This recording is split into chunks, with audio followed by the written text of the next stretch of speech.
Então, é nesse campo das informações que eu pretendo dar uma contribuição como especialista na área de economia. O primeiro ponto que eu gostaria de abordar é que o coronavírus, do ponto de vista econômico, ele tem impactos que nós poderíamos diferenciá-los para entendermos melhor qual seria a melhor resposta a ser dada a cada um desses impactos econômicos negativos que o coronavírus tende a propiciar. Poderíamos dividir o seguinte: primeiro, um grande impacto é do lado da oferta. As pessoas ficam em casa, as pessoas não vão trabalhar, porque a melhor estratégia adotada no mundo para deter a expansão desse vírus tem sido o distanciamento social. E o distanciamento social implica em que aquelas atividades consideradas não essenciais sejam desligadas, sejam desativadas, para evitar que as pessoas se desloquem, se aglomerem e expandam a contaminação. Você não quer fazer nenhum tipo de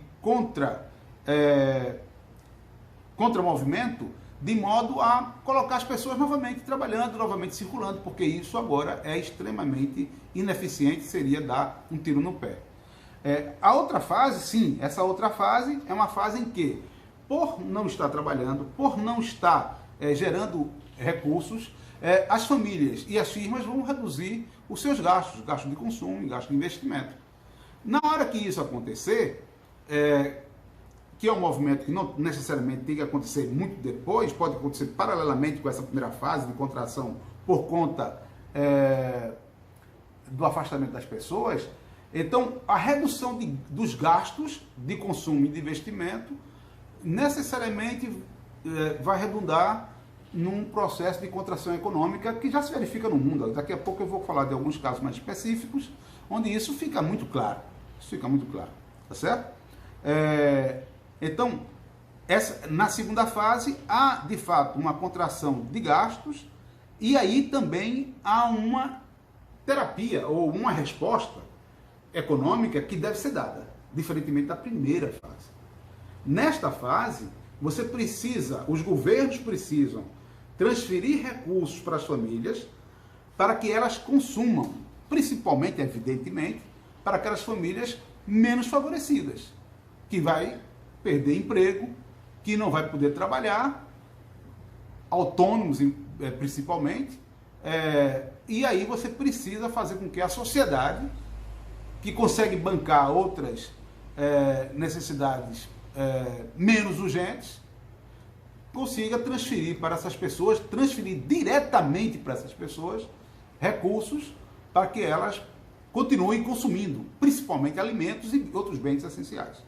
Então, a segunda fase, que é uma fase de contração da demanda agregada por insuficiência de gasto das pessoas, a melhor forma de combatê-la é transferindo recursos para que as famílias, principalmente as mais pobres, passem e continuem a consumir, ativando a economia, ou pelo menos não deixando que ela seja desativada num nível muito maior. E, de outro lado, mantendo a quantidade mínima de alimentos que favoreça a estabilidade da saúde dessas pessoas. Ou seja, evitando que elas entrem em colapso do ponto de vista nutritivo e até do ponto de vista psicológico, porque as pessoas com fome certamente tentarão reagir a essa situação.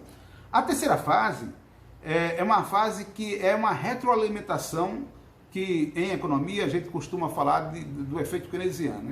Aí vem o efeito keynesiano, é uma retroalimentação desse processo, e aí cada vez tem menos pessoas consumindo, que por sua vez vai gerar mais desemprego, que vai gerar menos pessoas consumindo, e aí você tem o processo da recessão desencadeado. Também nessa fase cabe aos governos, de uma forma geral, estabelecer transferências de recursos, e aí o foco para fins de incremento da demanda agregada seria as empresas, as firmas, principalmente as micro, pequenas e médias empresas.